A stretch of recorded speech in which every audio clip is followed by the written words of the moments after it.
Hello everyone, welcome back. Start करते हैं आज का अपना लेक्चर एंड अपना पहला act that is your Indian Contract act. ये एक्ट सबसे लेंदी रहने वाला है अपने लिए, जिसका वेटेज भी सबसे ज़्यादा आपके फाउंडेशन एग्जाम्स के अंदर रहने वाला है। अराउंड 25 to 30% मार्क्स आपका इसका वेटेज रहता है। सो सबसे इम्पॉर्टेंट भी है, सबसे लेंदी भी है एंड सबसे बेसिक्स भी है, क्योंकि ये जो एक्ट है इसके रेफरेंसेस आपको आगे हर जगह के अंदर मिलेंगे। सो इसीलिए अपन सबसे पहले ये एक्ट स्टार्ट कर रहे हैं, that is your Indian Contract Act of 1872। Now as the word suggest, Indian Contract Act है आपका, तो सबसे पहली चीज जो आपको बताई जाएगी that would be relating to contract, कि कॉन्ट्रैक्ट होता क्या है, कॉन्ट्रैक्ट बनाने के लिए क्या क्या चीजें आपको जरूरी होती है, that is the essentials of a valid contract. ये सब अपन को पहले चैप्टर के अंदर बताया जाएगा। Now as soon as we complete the essentials, आगे जाकर यही सारे असेंशियल्स अपने चैप्टर्स बन जाएंगे, यानी हर एक असेंशियल को पहले यहाँ पर शॉर्ट में समझाया जाएगा फर्स्ट चैप्टर के अंदर, एंड लेटर ऑन इन सारे असेंशियल्स के लिए अलग से चैप्टर्स बन जाएंगे। तो ये सब चीजें अपन को यहाँ पर समझने की रहेगी। सो सबसे पहले अपन डिस्कस करें जो चीजें अपन को समझनी रहेगी इसके अंदर, दैट इज एक अपन को इक्वेशन समझनी रहेगी that would be of contract, that is agreement plus enforceability by law. And second चीज जो अपन को समझनी रहेगी that would be agreement, that is your offer plus acceptance. अब सर ये स्टार्टिंग से ही सब भारी भारी वर्ड्स आ गए, डरने की जरूरत नहीं है, इसको अपन पार्ट्स में डिवाइड करके एंड याद करने की समझने की कोशिश करेंगे। अच्छा, एक और चीज जो अपन को फॉलो करनी है, जो हम यहाँ पर अपनी लाइव क्लासेस के अंदर भी फॉलो करवाते हैं, दैट इज लॉ में याद करने का आपके लिए बेस्ट तरीका रहेगा हर एक डेफिनेशन को पार्ट्स में डिवाइड करके एंड उसका एक बार हिंदी अनुवाद आप समझ लीजिए एंड उसी के बेसिस पे पार्ट्स में खुद को याद करवाने की कोशिश कीजिए। यहाँ पर तो हम क्लास में बार बार बोलकर याद करवाते हैं, आपको ये प्रैक्टिस फॉलो करनी है कि हर कुछ पॉइंट्स के बाद आप उन पॉइंट्स का एक्सप्लेनेशन खुद लिखना चालू करें। क्लास को आप पॉज कीजिए एंड बीच में जितने भी 4-5 पॉइंट्स होते हैं, जैसे ही 5-5 पॉइंट्स कवर होते जा रहे हैं, आप उनको लिखना चालू कर दीजिए अपनी नोटबुक में, ताकि आपको याद होता रहे साथ साथ में। सो आते हैं अपने टॉपिक की तरफ, that is contract is agreement plus उसकी इन्फोर्सिबिलिटी, एंड एग्रीमेंट का मतलब हो जाता है ऑफर एंड एक्सेप्टेंस। अब सबसे पहली चीज जो अपन समझते हैं that is offer. Now, offer is defined in section 2A of Indian Contract Act 1872. Offer means when one person signifies to another his willingness to do or to abstain from doing a thing with a view to obtain assent from another is known as offer. अब इसका मतलब अपन समझते हैं, जब एक इंसान दूसरे को अपनी इच्छा बताता है कोई काम करने के लिए या कोई काम से रोकने के लिए, किस इंटेंशन के साथ, ताकि सामने वाली पार्टी जवाब दे, that is known as offer. अब सर कोई काम करना या कोई काम से रोकना, इसका मतलब तो समझते हैं। कोई काम करने का मतलब हो जाता है, ए ने बी को बोला कि मैं अपनी कार बेचना चाहता हूं 2 लाख रुपए में, क्या तुम खरीदना चाहते हो। सो ये हो गया आपका कोई काम करना, उसके लिए आपने अपनी इच्छा बताई, किस इंटेंशन के साथ, ताकि सामने वाली पार्टी जवाब दे, that is known as offer. अब दूसरा part, abstain from doing a thing. Abstain का मतलब हो जाता है रोकना। इसका एग्जांपल लेते हैं, मान लीजिए आपकी गाड़ी का एक्सीडेंट हो गया किसी दूसरी गाड़ी के साथ एंड आपको पता है उस पर्टिकुलर सिचुएशन में आपकी गलती है, तो आपने सामने वाले पार्टी को ऑफर दिया कि आपका जो भी नुकसान हुआ उस नुकसान की भरपाई मैं कर देता हूं, आप आगे जाकर इस चीज पे केस मत करना। एंड अगर सामने वाली पार्टी उस चीज को मान लेती है, that is also an offer. यानी आपने कोई काम करने के लिए ऑफर करा या कोई काम से रोकने के लिए, दैट इज टू डू और to abstain from doing a thing with a view to obtain assent from another, यानी सामने वाले का जवाब लेने के लिए अगर आपने ये इंफॉर्मेशन दी है, then only it would be considered as an offer. अगर मैं सिर्फ अपनी इच्छा बताकर आगे बढ़ रहा हूं या मैं आपका जवाब लेने के लिए इंटरेस्टेड नहीं हूं तो वो ऑफर के अंदर क्लासिफाई नहीं किया जाएगा। नेक्स्ट जो अपने लिए टर्म है दैट इज एक्सेप्टेंस। एक्सेप्टेंस बहुत ही बेसिक डेफिनेशन हो जाएगी इसकी, दैट इज जब जिस पर्सन को ऑफर दिया गया अगर वो हाँ कर देता है, that is acceptance. That is the person to whom the offer is made signifies his assent thereto, the offer is said to be accepted। अगर ये दोनों चीजें हो गई तो अपने लिए बन गया एग्रीमेंट। एग्रीमेंट का मतलब हो जाता है एवरी प्रॉमिस और every set of promise forming consideration for each other, जो यहां पर सेक्शन 2E के अंदर अपन को बताया गया है। ऑफर जब एक्सेप्ट हो जाता है तो प्रॉमिस बन जाता है। सो एवरी प्रॉमिस और every set of promise forming consideration for each other. अब कंसिडरेशन क्या होता है वो अपन आगे आने वाली टॉपिक्स के अंदर डिस्कस करेंगे, अभी के लिए अपन को ऑफर एक्सेप्टेंस समझना है।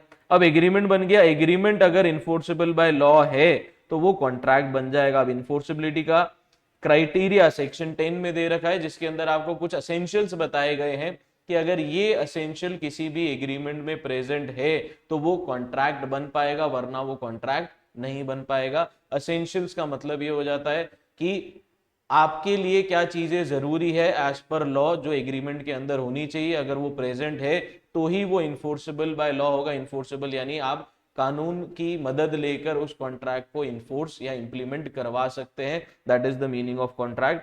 सो आते हैं अपने टॉपिक के अंदर, जो अपने मॉड्यूल के अंदर बता रखी चीजें। सेक्शन 2H जो रहने वाला है अपना कॉन्ट्रैक्ट की definition, that is an agreement that is enforceable by law is known as contract.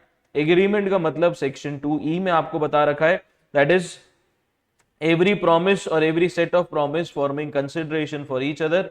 Next आपका प्रॉमिस की डेफिनेशन बता रखा है, when the person to whom the proposal is made signifies his assent thereto. Assent यानी वो अगर हाँ बोल देता है, यस कर देता है, तो वो अपना प्रॉमिस बन जाएगा, यानी जिसको ऑफर दिया अगर उसने एक्सेप्ट कर लिया तो आपका बन गया proposal is said to be accepted. Proposal once accepted becomes a promise. The proposal is said to be accepted. Proposal when accepted becomes a promise. अब इसके अंदर आपको जो चीजें दे रखी है वो बाइफर्केशन वापस बता रखा है। When the person to whom the proposal is made signifies his assent on the proposal which is made to him, the proposal becomes accepted. Accepted proposal becomes promise, and promise and every set of promise forming consideration for each other is known as your agreement. So यहाँ पर आपको वापस enforceability का मतलब बता दिया। An agreement becomes contract must give rise to legal obligation which means they are duly enforceable by law. अब legal obligation का मतलब क्या हो जाता है वो भी अपन समझ लेते हैं। फॉर एग्जाम्पल जैसा अपन ने डिस्कस करा कि सर एग्रीमेंट के लिए ऑफर एक्सेप्टेंस होना चाहिए, जो यहाँ पर अपन ने डिस्कस करा है, एग्रीमेंट बन गया, अगर वो इन्फोर्सेबल है तो वो कॉन्ट्रैक्ट भी बन जाएगा। अब ऑफर एक्सेप्टेंस आपने फॉर एग्जाम्पल अपने दोस्तों को बर्थडे पार्टी में इन्वाइट करा, जब आपने पूछा कौन कौन आने के लिए इंटरेस्टेड है, सबने हाँ करा। आपने लिस्ट बनाई, आपको लगा अराउंड 50 लोग आपके दोस्त आएंगे बर्थडे पार्टी के अंदर, तो आपने होटल के अंदर उनके खाने का अरेंजमेंट करा। नाउ अरेंजमेंट आप कितने लोगों के हिसाब से करेंगे? ऑब्वियसली सर 50 लोग आ रहे हैं तो 50 लोगों के हिसाब से अरेंजमेंट करना पड़ेगा। अब 50 में से सिर्फ 25 लोग आए, जाहिर सी बात है होटल वाला उस चीज को एक्नॉलेज नहीं करेगा, वो तो आपसे पूरे 50 के पैसे लेगा एंड आप अपने दोस्तों पे गुस्सा निकालेंगे कि सालों ने मेरे को धोखा दे दिया। अब हुआ ये, क्या जो 25 लोग नहीं आए आप उनके ऊपर केस कर सकते हैं? सो जवाब रहेगा अपने लिए इसका नहीं। रीजन बीइंग ऑफर तो था, बर्थडे पार्टी दे रहा हूं आप आओगे, उन्होंने एक्सेप्ट भी कर दिया यानी हम आएंगे, एग्रीमेंट बन गया। एग्रीमेंट बनने के बाद क्या वो इन्फोर्सेबल बाय लॉ है? नहीं, क्योंकि यहां पर एक लाइन बता रखी है लीगल ऑब्लिगेशन। यहाँ पर आपका लीगल ऑब्लिगेशन, लीगल इंटेंशन नहीं था कॉन्ट्रैक्ट क्रिएट करने का, यहाँ पर सिर्फ सोशल और डोमेस्टिक अरेंजमेंट्स या एग्रीमेंट्स थे जिसको आप कोर्ट में लेकर नहीं जा सकते।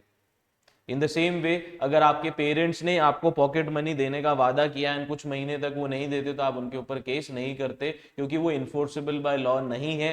रीजन बीइंग क्योंकि उसमें आपका इंटेंशन लीगल रिलेशन क्रिएट करने का नहीं था। कॉन्ट्रैक्ट मोस्टली तब बनाए जाते हैं जब पार्टीज का इंटेंशन होता है कोई लीगल रिलेशन क्रिएट करने का आपस में, दैट इज कोई बिजनेस रिलेशन स्टैब्लिश करने का, मोस्टली तभी आप कॉन्ट्रैक्ट बनाते हैं। सो ये सारी चीजें अपन आगे एसेंशियल्स के अंदर पढ़ने वाले हैं।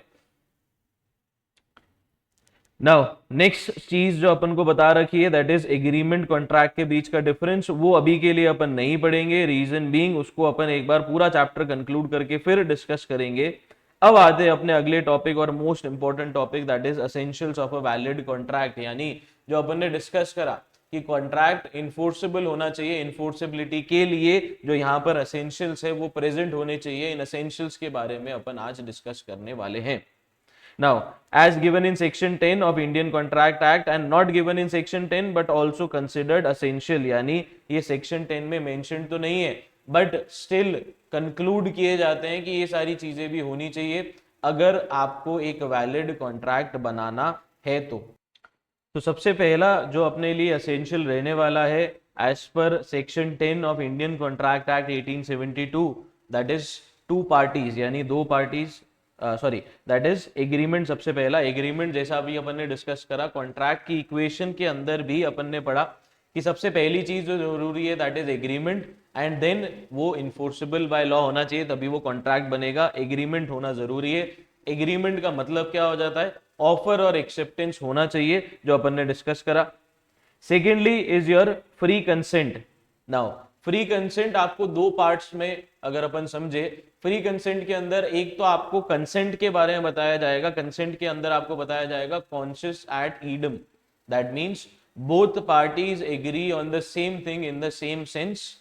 एंड दूसरी चीज फ्री कंसेंट के अंदर जो आपको बताई जाएगी कि आपने जो कॉन्ट्रैक्ट किया है वो आपने अपनी मर्जी से करा है, किसी के जोर जबरदस्ती के कारण अगर कॉन्ट्रैक्ट करवाया गया है या डरा धमका के अगर कॉन्ट्रैक्ट करवाया गया है तो वो वैलिड कॉन्ट्रैक्ट नहीं माना जाता। ये अपने सेकंड एसेंशियल के अंदर बताया गया that is free consent.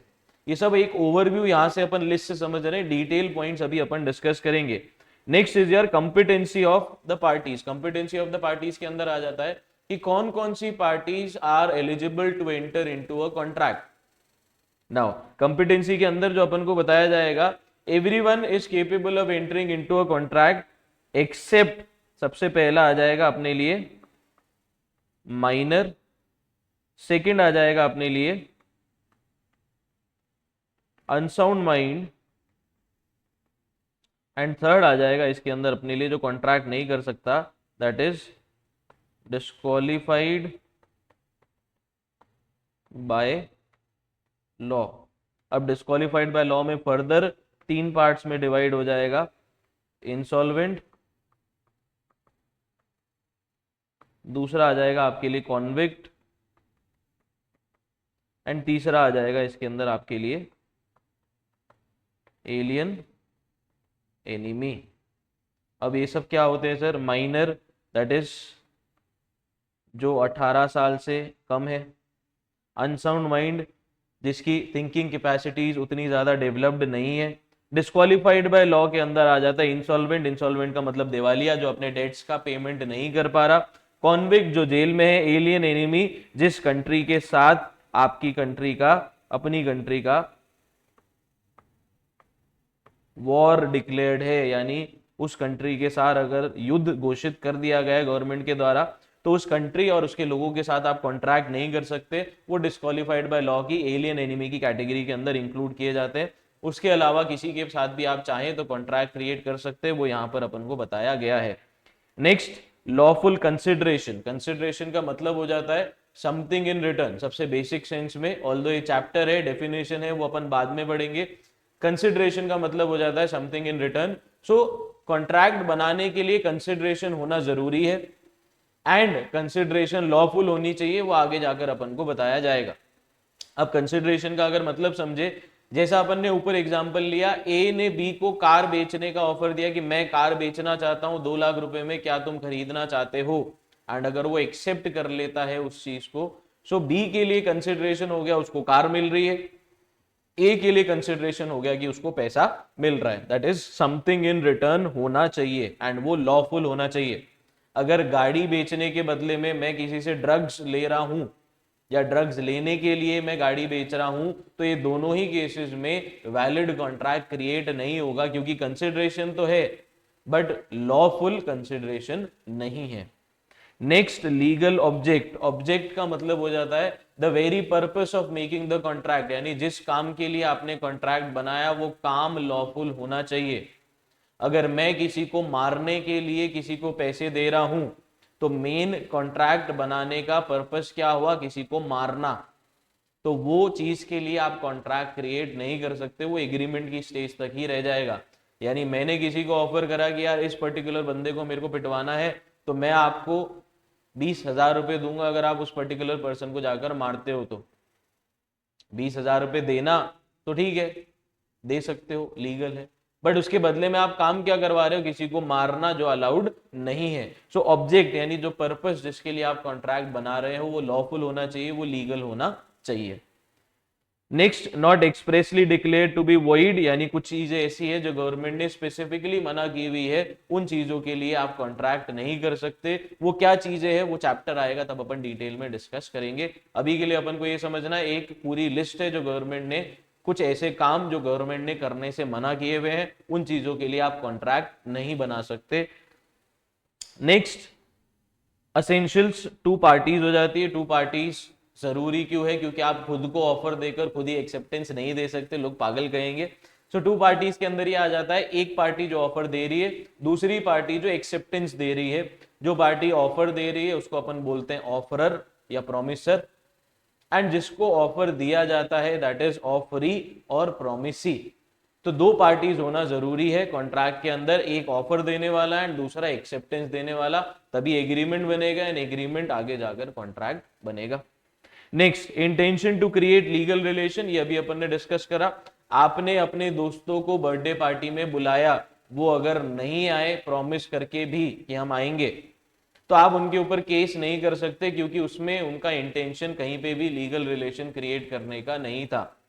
Same way आपके पेरेंट्स ने आपको पॉकेट मनी देने का वादा करा, लेटर ऑन अगर वो डिनाई कर रहे हैं तो आप उनके ऊपर केस नहीं करते, क्योंकि वो सोशल डोमेस्टिक एग्रीमेंट्स के अंदर इंक्लूड किया जाता है, उसमें आपका इंटेंशन लीगल रिलेशन क्रिएट करने का नहीं था, hence it is not enforceable in the court of law, hence it can not be considered as a contract.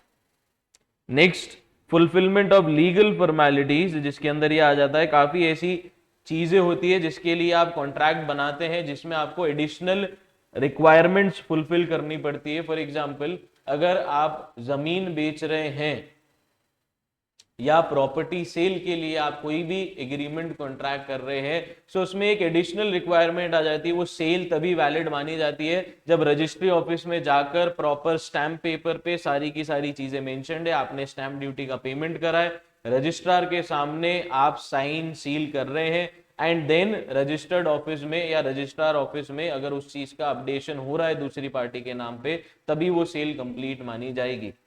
सो काफी ऐसे केसेस होते हैं, चाहे वो इंश्योरेंस हुआ चाहे कोई और भी चीज हुई, जहां पर आपको स्टैंप या अदर फॉर्मेलिटीज को पूरा करना पड़ता है, तो वो फॉर्मेलिटीज पूरी करने के बाद ही आपका एग्रीमेंट कॉन्ट्रैक्ट बनेगा, अदरवाइज वो कॉन्ट्रैक्ट नहीं बनेगा। Next, certainty of meaning. Certainty of meaning के अंदर ये आ जाता है कि आप जिस पर्पस के लिए कॉन्ट्रैक्ट बना रहे हैं वो पर्पस क्लियर होना चाहिए। आगे जाकर अपन एक एग्जांपल पढ़ेंगे जो यहाँ पर डिस्कस कर लेते हैं इसका मीनिंग समझने के लिए। सर्टेनिटी ऑफ मीनिंग के अंदर अपन को बताया जाता है, फॉर एग्जांपल मैंने आपको बोला कि मैं आपको पैसे दूंगा, आप मुझे 100 लीटर ऑयल सप्लाई करना। अब सर्टेनिटी ऑफ मीनिंग वाला पॉइंट क्या कहता है कि मीनिंग या जिस पर्पस के लिए आप कॉन्ट्रैक्ट बना रहे हो वो क्लियर होना चाहिए। यहां पर मैंने आपको बोला ऑयल सप्लाई करना, कौन सा ऑयल वो मैंने क्लैरिफाई नहीं करा, सो उसमें मीनिंग क्लियर नहीं है तो वो वैलिड कॉन्ट्रैक्ट नहीं माना जा सकता। कहीं पे भी कोई भी कंफ्यूजन है या क्लैरिटी नहीं है तो वो इन्फोर्सेबल बाय लॉ नहीं माना जाएगा। नेक्स्ट और लास्ट, पॉसिबिलिटी ऑफ परफॉर्मेंस, यानी जिस चीज के लिए आप कॉन्ट्रैक्ट बना रहे हो वो काम करना पॉसिबल होना चाहिए। फॉर एग्जाम्पल, अगर मैं कॉन्ट्रैक्ट बना रहा हूं किसी मरे हुए इंसान को जिंदा करने के लिए, जो प्रैक्टिकली पॉसिबल नहीं है, तो ये कॉन्ट्रैक्ट आप नहीं बना सकते, या आप ऐसा कॉन्ट्रैक्ट बनाना चाहो तो ये इन्फोर्सेबल बाय लॉ नहीं होगा, ये एग्रीमेंट तक की स्टेज तक ही रह जाएगा। तो वो चीज अपन को यहां पर बताई गई है। अब सारी चीजें अपन डिस्कस करते हैं यहाँ पर।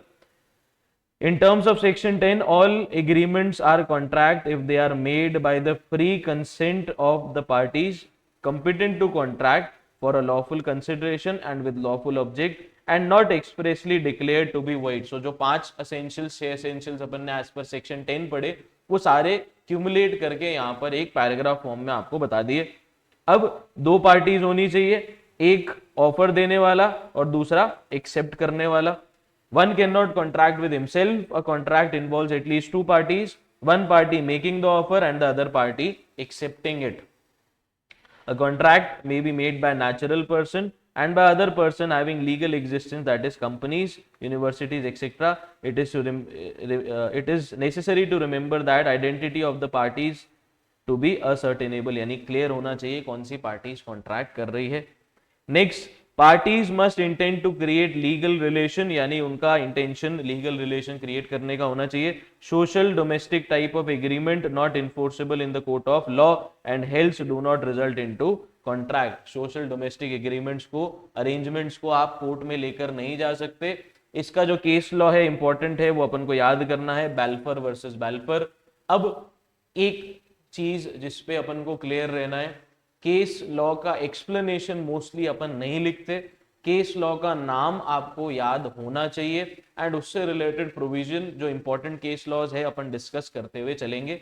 नाउ बैल्फर वर्सेस बैल्फर के केस लॉ में हुआ क्या, सिंपल भाषा में अगर अपन समझे, टेक्निकल चीज तो आपके पास है ही।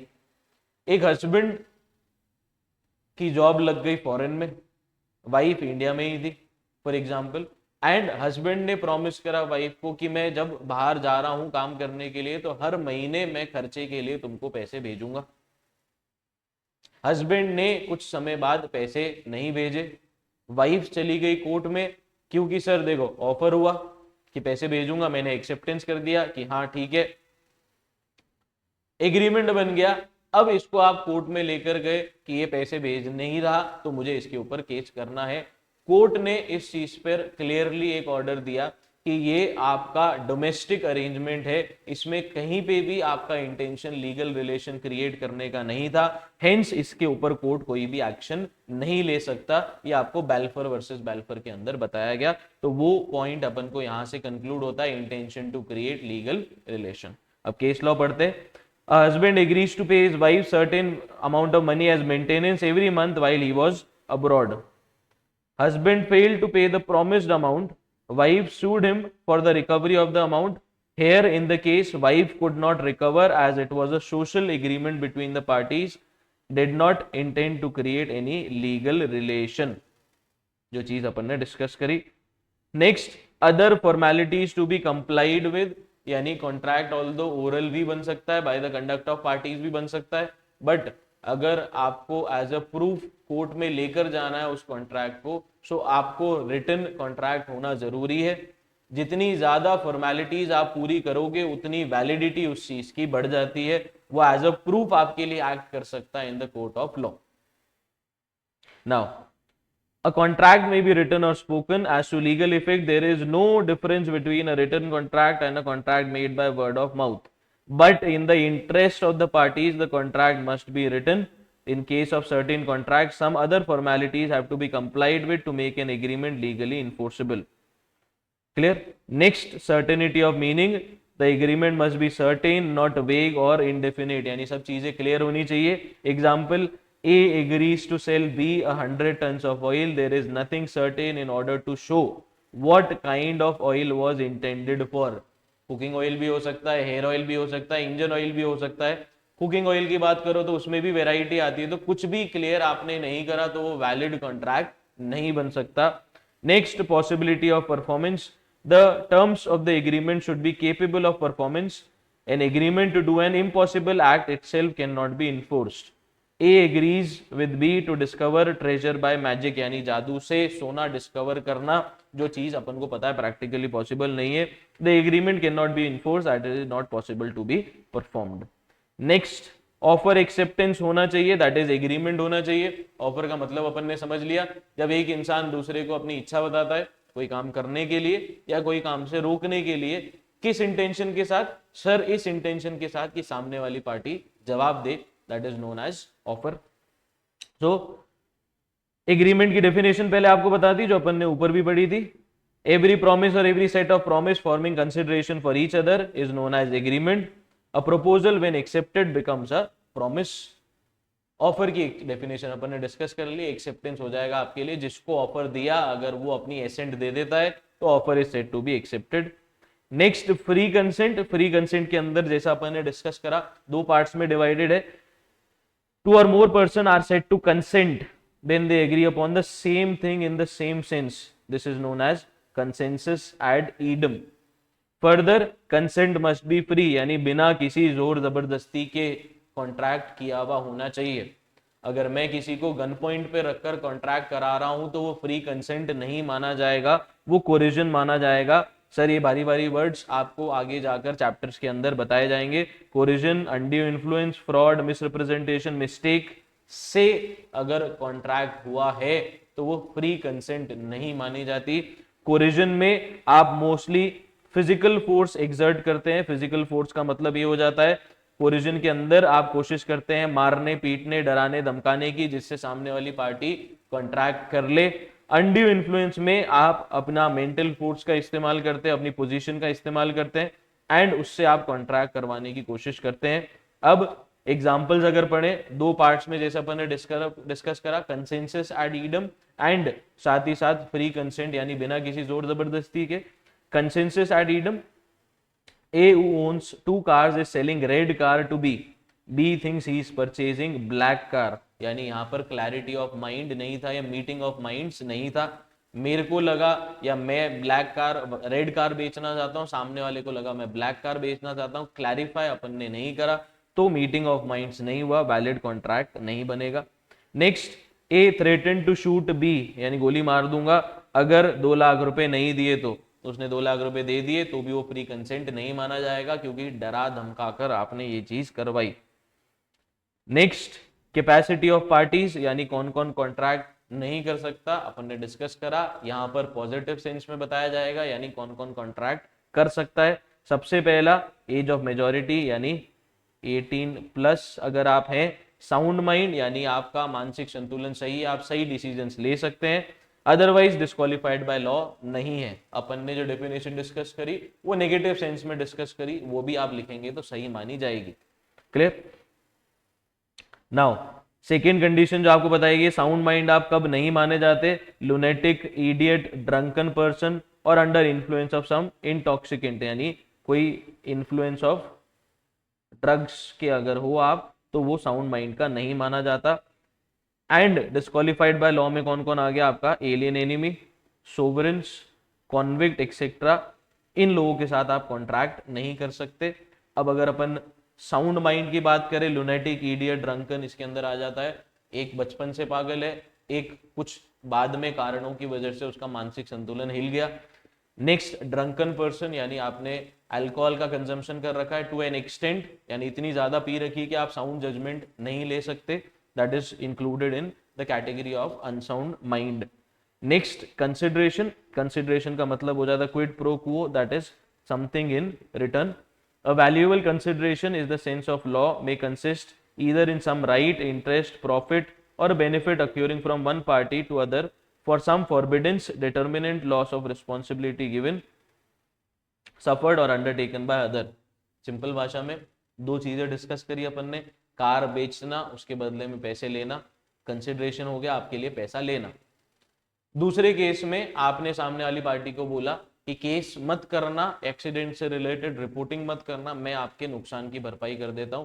That is also a consideration for you कि सामने वाले ने कोई काम नहीं करा जिससे आपको फायदा हुआ, तो वो सारी चीजें यहां पर अपन को बताई गई है। नेक्स्ट आ जाता है आपके लिए lawful object and consideration. Object का मतलब जिस पर्पस के लिए कॉन्ट्रैक्ट बनाया गया वो पर्पस लीगल होना चाहिए, एंड कंसिडरेशन यानी बदले में जो आपको मिल रहा है that is something in return, वो भी लीगल होना चाहिए। एग्जाम्पल अपन डिस्कस करते हैं।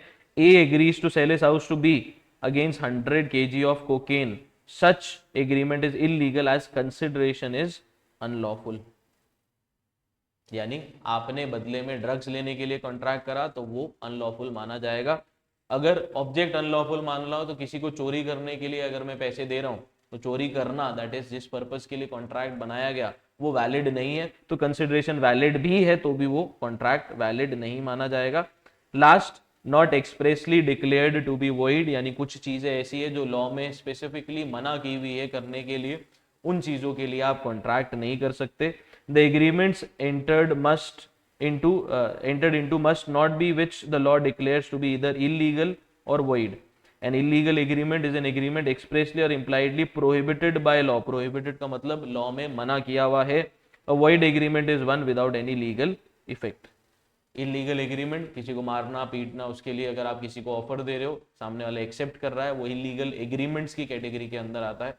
इलीगल एग्रीमेंट क्यों बोला? क्योंकि आप उसको कोर्ट में ऑब्वियसली लेकर नहीं जाओगे। सिंपल सा एग्जांपल समझना हो इसका अपन को, तो आपने किसी को बोला कि मैं आपको 10 लाख रुपए दूंगा, इसका मर्डर करना है। उसने मर्डर कर दिया, आपने पैसे देने से मना कर दिया, सामने वाली पार्टी ऑब्वियसली कोर्ट में नहीं जा सकती। रीजन बीइंग वो कोर्ट में जाकर ये नहीं कह सकते कि इसके कहने पे हमने मर्डर करा, इसने पैसे देने को बोला था, ये पैसे नहीं दे रहा। ऐसी सिचुएशन पॉसिबल नहीं है, तो ये इलीगल एग्रीमेंट की कैटेगरी के अंदर आते हैं जो लॉ में स्पेसिफिकली मना किया हुआ है, that is expressly declared to be void. Void यानी नल, जीरो माने जाते हैं in the eyes of law. So ये 11 एसेंशियल्स अपन ने आज डिस्कस करे, एंड 2 इक्वेशंस जो अपन को दिमाग में रखनी है, दैट इज सबसे पहली चीज आपको दिमाग में रखनी है, कॉन्ट्रैक्ट का मतलब क्या होता है, agreement that is enforceable by law. And second चीज आपको जो दिमाग में रखनी है, दैट इज एग्रीमेंट का मतलब क्या होता है, ऑफर प्लस एक्सेप्टेंस। तो ये सारी चीजों को क्यूमुलेट करके एंड 11 एसेंशियल जो अपने हैं वो अपन को याद करने हैं। ये सारे के सारे मोस्टली आगे जाकर अपने लिए चैप्टर्स पढ़ेंगे जो अपन डिटेल में तब भी डिस्कस करेंगे। तो ये होता है आज का लेक्चर अपना खत्म। नेक्स्ट लेक्चर के अंदर अपन और इंटरेस्टिंग चीजें पढ़ेंगे about your Indian Contract Act 1872। So till then keep watching and thank you.